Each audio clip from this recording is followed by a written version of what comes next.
फातिमा की रानी माँ, प्रभु यीशु की माँ, आसरा तू ही है माँ।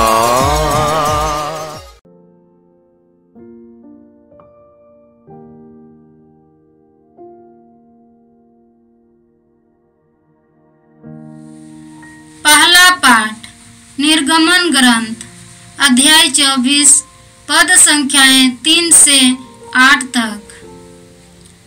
मूसा ने सिनै पर्वत से उतरकर प्रभु के सब वचन और आदेश लोगों को सुनाए। लोगों ने एक स्वर से इस प्रकार उत्तर दिया, प्रभु ने जो कुछ कहा है हम उसका पालन करेंगे। मूसा ने प्रभु के सब आदेश लिख दिए और दूसरे दिन भोर को उसने पर्वत के नीचे एक वेदी बनाई और इस्राएल के 12 वंशों के लिए 12 पत्थर खड़े कर दिए। उसने इस्राएली नवयुवकों को आदेश दिया कि वे होम बलि चढ़ाएं और शांति यज्ञ के लिए बछड़ों का वध करें। तब मूसा ने पशुओं का आधा रक्त पात्रों में इकट्ठा किया और आधा वेदी पर छिड़क दिया। उसने विधान की पुस्तक ली और उसे लोगों को पढ़ सुनाया। लोगों ने उत्तर दिया, प्रभु ने जो कुछ कहा है हम उनके अनुसार चलेंगे और उसका पालन करेंगे। इस पर मूसा ने रक्त ले लिया और उसे लोगों पर छिड़कते हुए कहा, यह उस विधान का रक्त है जिसे प्रभु ने उन सब आदेशों के माध्यम से तुम लोगों के लिए ठहराया है। यह प्रभु की वाणी है। ईश्वर को धन्यवाद। भजन अनुवाक्य। आशीष का वह प्याला जिस पर हम आशीष की प्रार्थना पढ़ते हैं हमें मसीह के रक्त में सहभागी बनाता है। आशीष का वह प्याला जिस पर हम आशीष की प्रार्थना पढ़ते हैं हमें मसीह के रक्त में सहभागी बनाता है। प्रभु के सब उपकारों के लिए मैं उसे क्या दे सकता हूँ? मैं मुक्ति का प्याला उठाकर प्रभु का नाम लूंगा। अनुवाक्य। आशीष का वह प्याला जिस पर हम आशीष की प्रार्थना पढ़ते हैं हमें मसीह के रक्त में सहभागी बनाता है। आशीष का वह प्याला जिस पर हम आशीष की प्रार्थना पढ़ते हैं हमें मसीह के रक्त में सहभागी बनाता है। अपने भक्तों की मृत्यु से प्रभु को भी दुख होता है। हे प्रभु, मैं तेरा सेवक हूँ, तेरा दास हूँ। तूने मेरे बंधन खोल दिए। अनुवाक्य। आशीष का वह प्याला जिस पर हम आशीष की प्रार्थना पढ़ते हैं हमें मसीह के रक्त में सहभागी बनाता है। आशीष का वह प्याला जिस पर हम आशीष की प्रार्थना पढ़ते हैं हमें मसीह के रक्त में सहभागी बनाता है। मैं प्रभु का नाम लेते हुए धन्यवाद का बलिदान चढ़ाऊंगा। प्रभु की सारी प्रजा के सामने प्रभु के लिए अपनी मन्नतें पूरी करूंगा। अनुवाक्य। आशीष का वह प्याला जिस पर हम आशीष की प्रार्थना पढ़ते हैं हमें मसीह के रक्त में सहभागी बनाता है। आशीष का वह प्याला जिस पर हम आशीष की प्रार्थना पढ़ते हैं हमें मसीह के रक्त में सहभागी बनाता है। दूसरा पाठ इब्रानियों के नाम पत्र अध्याय 9 पद संख्याएं 11 से 15 तक। मसीह हमारे भावी कल्याण के महायाजक के रूप में आए और उन्होंने एक ऐसे तंबू को पार किया जो यहूदियों के तंबू से महान और श्रेष्ठ है। जो मनुष्य के हाथ से नहीं बना और इस पृथ्वी का नहीं है। उन्होंने बकरों तथा बछड़ों का नहीं बल्कि अपना ही रक्त लेकर सदा के लिए एक ही बार परम पावन स्थान में प्रवेश किया और इस तरह हमारे लिए सदा सर्वदा बना रहने वाला उद्धार प्राप्त किया। याजक बकरों तथा साढ़ों का रक्त और कलोर की राख अशुद्ध लोगों पर छिड़क देता है और उनका शरीर फिर शुद्ध हो जाता है। यदि उसमें पवित्र करने की शक्ति है तो फिर मसीह का रक्त, जिसे उन्होंने शाश्वत आत्मा के द्वारा निर्दोष बलि के रूप में ईश्वर को अर्पित किया था, हमारे अंतःकरण को पापों से क्यों नहीं शुद्ध करेगा और हमें जीवंत ईश्वर की सेवा के योग्य बनाएगा। मसीह पहले विधान के समय किए हुए अपराधों की क्षमा के लिए मर गए हैं और इस प्रकार वह एक नए विधान के मध्यस्थ हैं। ईश्वर जिन्हें बुलाते हैं वे अब उसकी प्रतिज्ञा के अनुसार अनंत काल तक बनी रहने वाली विरासत प्राप्त करते हैं। यह प्रभु की वाणी है। ईश्वर को धन्यवाद। जय घोष, अलेलुया अलेलुया।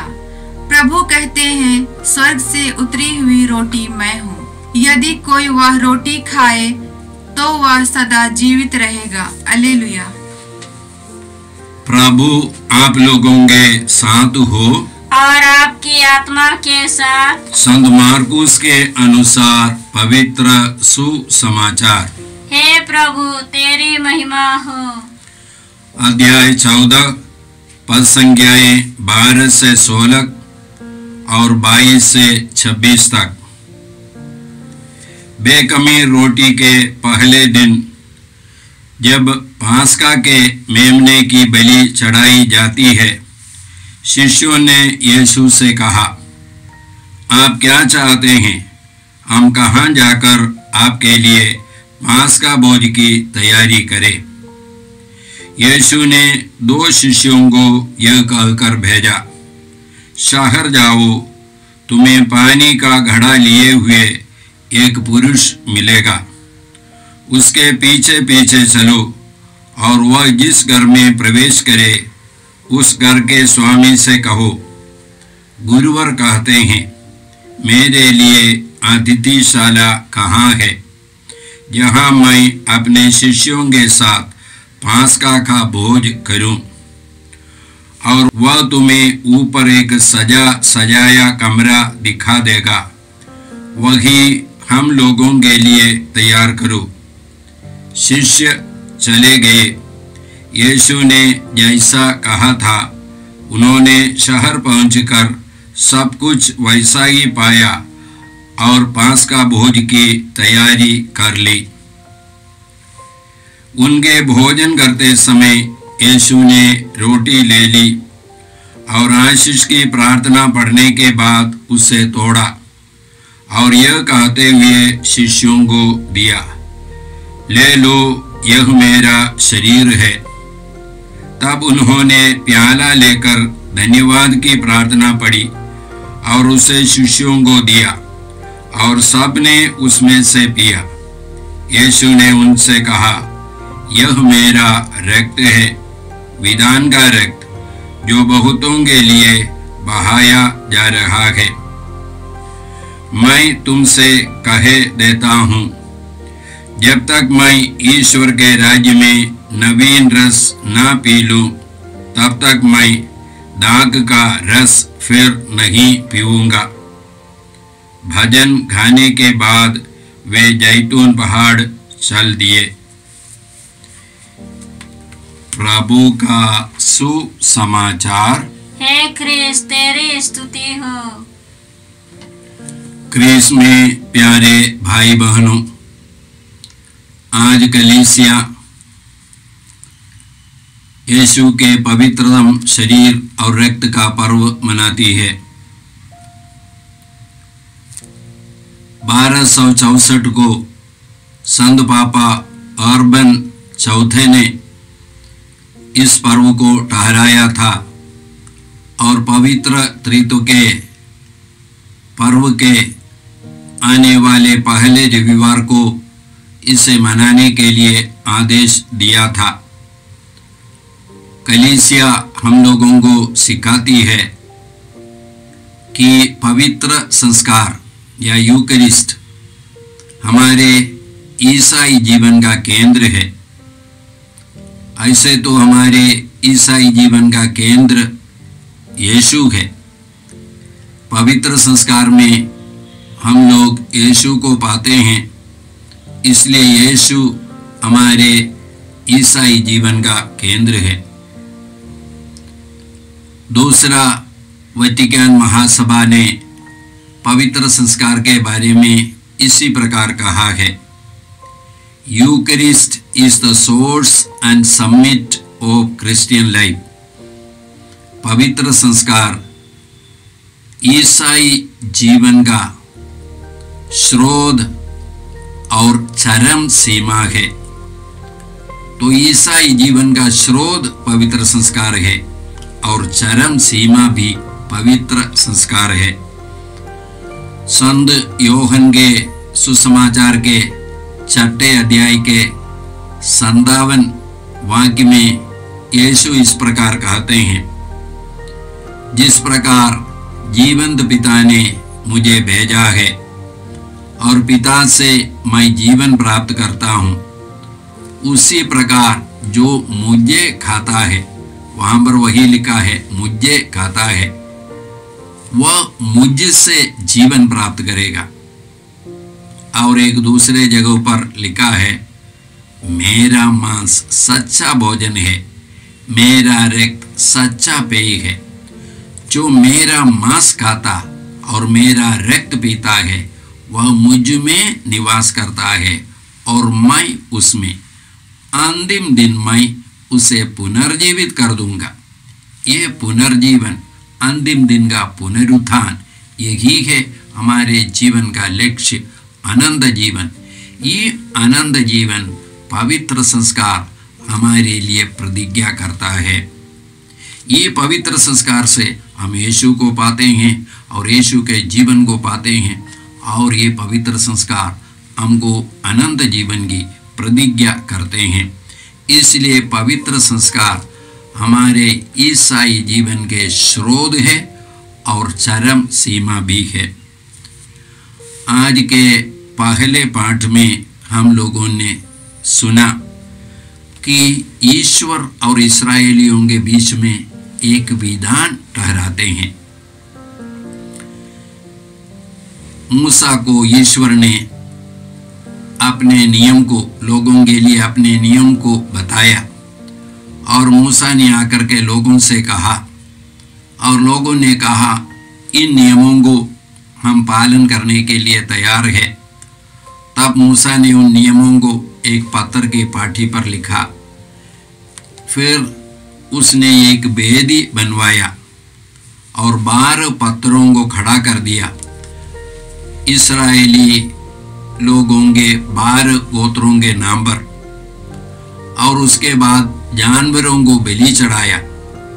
उसका रक्त लेकर के आधा रक्त वेदी पर छिड़का, और वेदी पर जरूर ये नियमों का पाटी भी था, तो ये पाटी पर भी छिड़का, और उसके बाद लोगों के सामने ईश्वर के नियमों को पढ़ करके सुनाया, और लोगों ने कहा कि हम लोग इन नियमों का पालन करने के लिए तैयार है।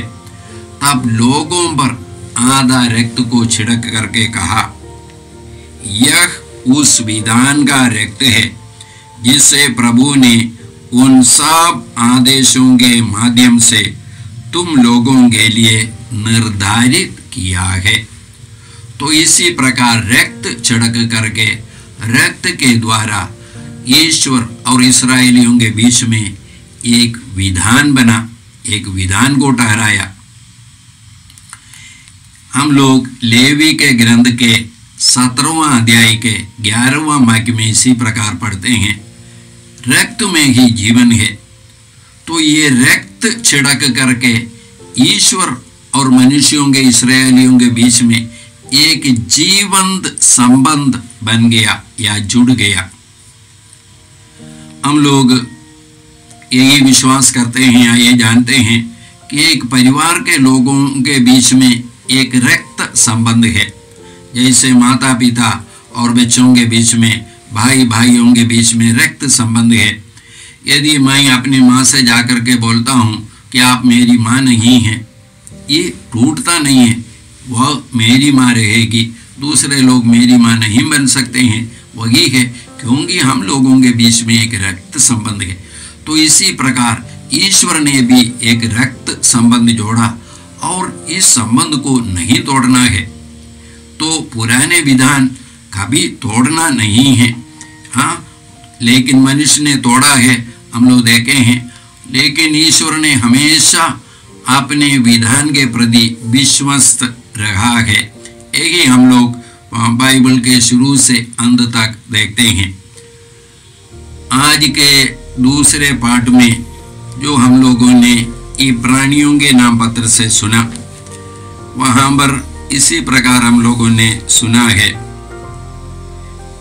किंतु अब मसीह हमारे भावी कल्याण का प्रधान याजक के रूप में आए हैं और उन्होंने एक ऐसे तंबू को पार किया जो यहूदियों के तंबू से महान तथा श्रेष्ठ है, जो मनुष्य के हाथ से नहीं बना और इस पृथ्वी का नहीं है। जैसे हम लोग जानते हैं, पुराने विधान में महापुरोहित हर साल एक जानवर का रक्त लेकर के पवित्रतम जगहों पर, मंदिर के पवित्र जगहों पर जाते थे और लोगों के लिए और अपने लिए क्षमा याचना मांगते थे। उनके पापों के लिए, एक साल के पापों के लिए वे लोग क्षमा याचना इसी प्रकार मांगते थे प्रायश्चित के दिन। तो यीशु लेकिन चढ़े हैं जानवरों का रक्त लेकर के नहीं, और इस पृथ्वी के मंदिर में नहीं, बल्कि स्वर्ग में चढ़े हैं और वहां पर अपना रक्त लेकर के वो पिता ईश्वर के सामने खड़े हैं या बैठे हैं, उपस्थित हैं।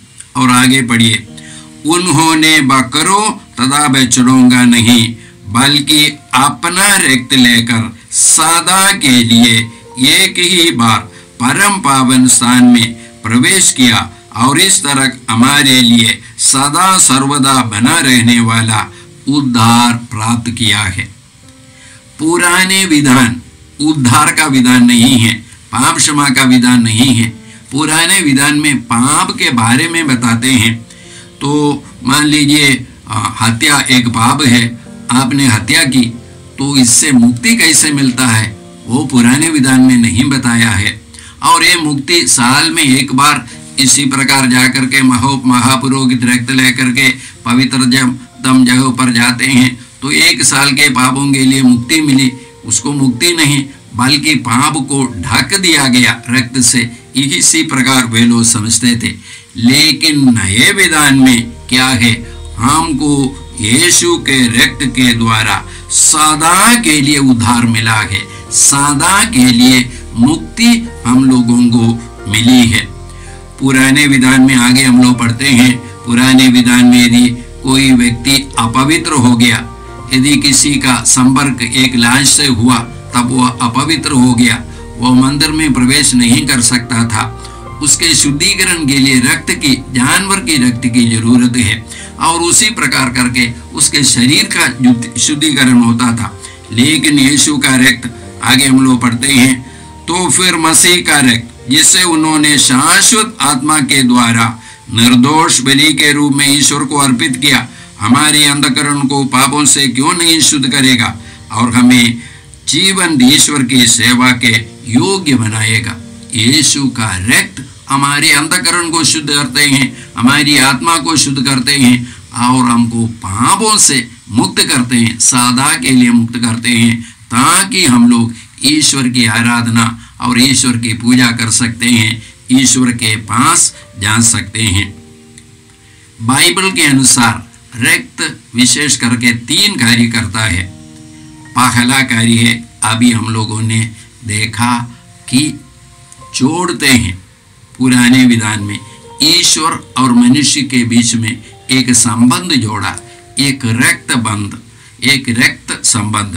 तो रक्त हम लोगों को जोड़ते हैं। दूसरा है, रक्त हम लोगों को शुद्ध करते हैं। अभी दूसरे पाठ में हम लोगों ने देखा रक्त हम लोगों को शुद्ध करते हैं। तीसरा कार्य है, रक्त हम लोगों को सुरक्षित रखते हैं। हम लोग पुराने विधान के पहले पास्का के बारे में हम जानते हैं। पास्का पर्व के लिए एक मेमने को बलि चढ़ाना था और उसका रक्त लेकर के चौखट पर छिड़कना, थोपना था। और जो संहार दूत जो वहाँ पर गुजरते थे वो रक्त को दे करके उस घर के पहलौठे को छोड़ देता था और उसको मुक्ति मिलता था, तो उसको सुरक्षा मिलती थी। तो रक्त हम लोगों को सुरक्षा देते हैं। ये सारे कार्य आज भी हमारे जीवन में प्रभु करते हैं, हमको विश्वास करना है। आज के तीसरे पाठ में हम लोगों ने पवित्र संस्कार की स्थापना के बारे में देखा है। हम लोग इसके बारे में सब कई बार सुना गए, कई बार पढ़े हैं। मैं विशेष करके एक बात बोलना चाहता हूँ आप लोगों से। ये बाइबल में जैसे बोलते हैं, या जब कभी हम लोग पवित्र संस्कार में भाग लेने के लिए, मिस्सा बलिदान में भाग लेने के लिए हम लोग जाते हैं, मिस्सा बलिदान यीशु के बलिदान को दोहराया नहीं जाता है, उसको प्रस्तुत किया जाता है। कैटेकिज्म ऑफ द कैथोलिक चर्च के धर्म शिक्षा में ऐसा लिखा है, इट परपेचुएट्स, माने उस बलिदान को जारी रखता है। हम लोग इब्रानियों के नाम पत्र के 13वां अध्याय के 8वां वाक्य में इसी प्रकार पढ़ते हैं, ईसा मसीह एक रूप रहते हैं कल, आज और अनंत काल तक। ईसा मसीह एक रूप रहते हैं कल, आज और अनंत काल तक। इसका मतलब क्या है? जो कार्य यीशु ने 2000 वर्ष पहले किया वह कार्य है जो आज भी करते हैं। चंगाई यीशु आज भी करते हैं। और हम लोग मिस्सा बलिदान में विशेष करके यीशु के मुक्ति कार्यों में भाग लेते हैं। ये मुक्ति कार्य का केंद्र बिंदु है यीशु की मृत्यु और यीशु के पुनरुत्थान। तो यीशु की मृत्यु और पुनरुत्थान में हम लोग भाग लेते हैं इस मिस्सा बलिदान में। तो ये यीशु की मृत्यु, क्रूस मरण हमारे लिए 2000 वर्ष पहले की घटना नहीं है, आज की घटना है। जब मैं मिस्सा बलिदान में भाग लेने के लिए जाता हूँ, मैं क्रूस के नीचे उपस्थित हूँ, माता मरियम के साथ, संत योहन के साथ, संत मरियम मगदलेना के साथ, अन्य पवित्र महिलाओं के साथ मैं भी क्रूस के नीचे उपस्थित हूँ। यीशु मेरे लिए बलि चढ़ाते हैं। ये बलि पुराने 2000 वर्ष पहले की घटना नहीं है, आज यीशु मेरे लिए इस बलि को चढ़ाते हैं, अपने को क्रूस पर बलि चढ़ाते हैं, रक्त बहाते हैं। तो जब हम लोग बलिदान के लिए, मिस्सा बलिदान के लिए आते हैं, इसी विश्वास के साथ आना। तो भाई और बहनों, अभी हम लोग प्रार्थना करते हैं। हे परमपिता ईश्वर, पवित्र संस्कार के लिए हम तुझे धन्यवाद देते हैं। जितनी सारी कृपाएं तूने पवित्र संस्कार के द्वारा हमें दी है, उन सारी कृपाओं के लिए हम धन्यवाद देते हैं। हे पिता ईश्वर, योग्य रीति से पवित्र संस्कार में भाग लेने के लिए और उसको ग्रहण करने के लिए हम सभी विश्वासियों को कृपा दीजिए। ये प्रार्थना हम करते हैं प्रभु क्रिस्त के द्वारा, आमीन। जय यीशु क्रिस्त में प्रिय भाई और बहनों, प्रभु यीशु ने हमें आदेश दिया है संसार के कोने कोने में जाकर सारी सृष्टि को सुसमाचार सुनाओ। सुसमाचार सुनने के लिए और सुनाने के लिए एक अच्छा मौका है। आप कृपया इस चैनल का सब्सक्राइब करें, लाइक करें, शेयर करें, बेल आइकन दबाएं ताकि यहाँ की नई वीडियोस की सूचना आपको मिलती रहेगी। साथ साथ आप दूसरों को भी प्रेरणा दें इसका सब्सक्राइब करने के लिए। याद रखें, कल के मिसा के दैनिक पाठ और उस पर टिप्पणियाँ आज ही दोपहर के बाद हम लोग अपलोड करते हैं। कृपया आज ही उसको सुनकर कल की तैयारी करें। प्रभु यीशु आपको और आपके परिवार को 100 गुनी आशीष देंगे। जय यीशु।